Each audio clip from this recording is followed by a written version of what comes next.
Welcome back to Luke chapter 20. This has been such an amazing journey, and we're only a few days away until Christmas morning. So let's begin. One day, as Jesus was teaching the people in the temple courts and proclaiming the good news, the chief priests and the teachers of the law, together with the elders, came up to him. "Tell us by what authority you are doing these things," they said. "Who gave you this authority?" He replied, "I will also ask you a question. Tell me, John's baptism, was it from heaven or of human origin?" They discussed it among themselves and said, "If we say, 'From heaven,' he will ask, 'Why didn't you believe in him?' But if we say, 'Of human origin,' all the people will stone us, because they are persuaded that John was a prophet." So they answered, "We don't know where it was from." Jesus said, "Neither will I tell you by what authority I am doing these things." He went on to tell the people this parable. A man planted a vineyard, rented it to some farmers, and went away for a long time. At harvest time, he sent a servant to the tenants so they would give him some of the fruit of the vineyard. But the tenants beat him and sent him away empty-handed. He sent another servant, but that one also they beat and treated shamefully and sent away empty-handed. He sent a third, and they wounded him and threw him out. Then the owner of the vineyard said, "What shall I do? I will send my son, whom I love. Perhaps they will respect him."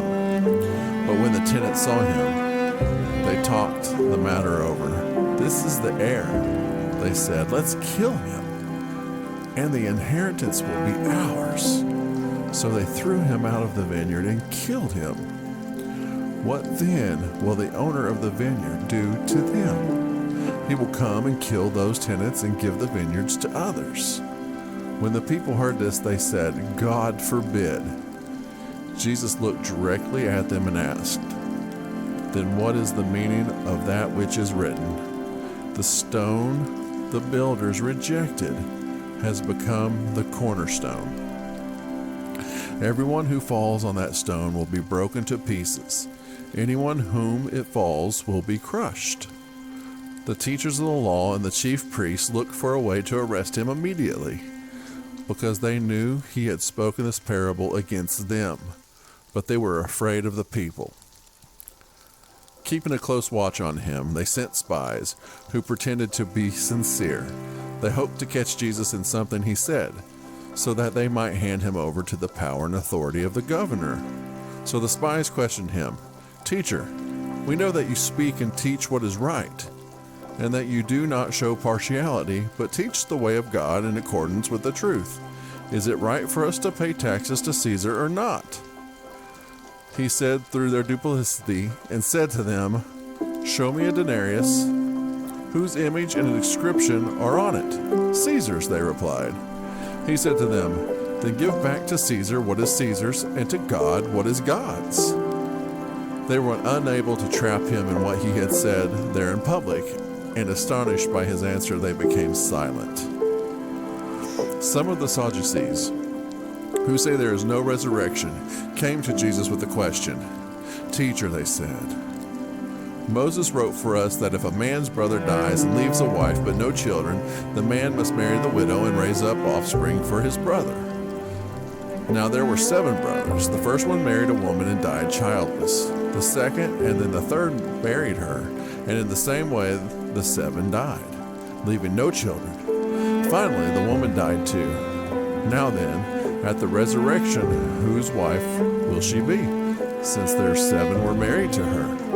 Jesus replied, "The people of this age marry and are given in marriage, but those who are considered worthy of taking part in the age to come and in the resurrection from the dead will neither marry nor be given in marriage, and they can no longer die, for they are like angels. They are God's children, since they are children of the resurrection.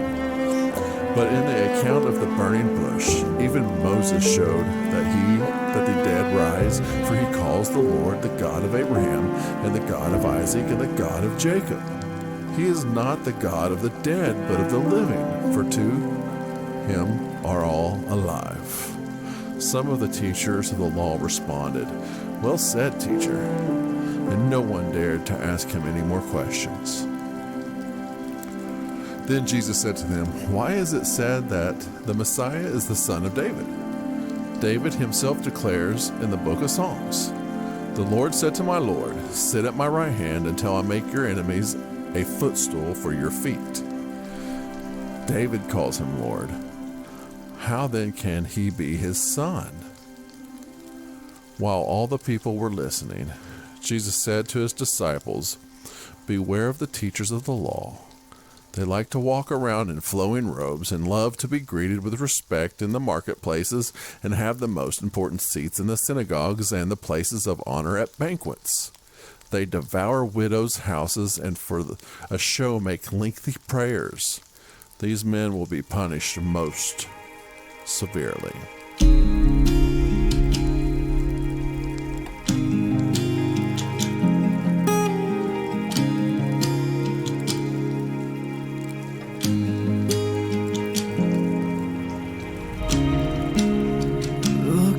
To the cross, you capture life for us, keeping me in mind. On that tree you died. 3 days further on, the rising of the sun. Seasons change, but your love still remains. And I just wanna say thank you, thank you, thank you, thank you.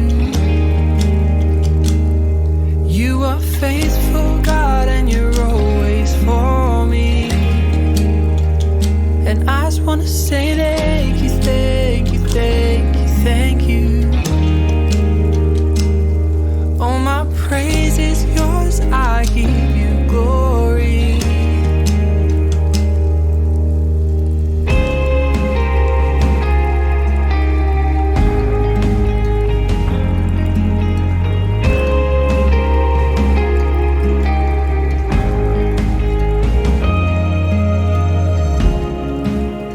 Made a home in me, and Lord, you never leave.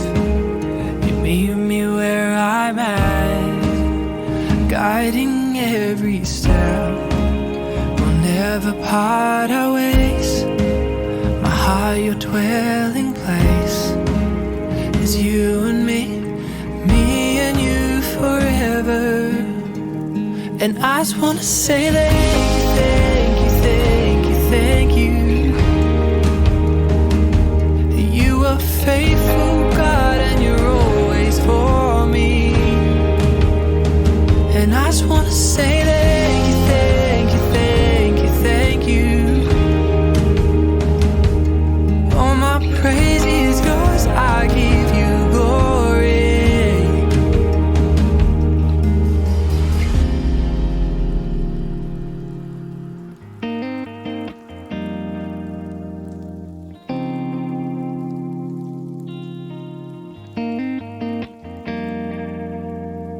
You have saved me, and I will praise you, friend, forever.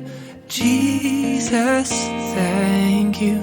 You have saved me, and I will praise you, friend, forever. Jesus, I just want to say thank you, thank you, thank you, thank you.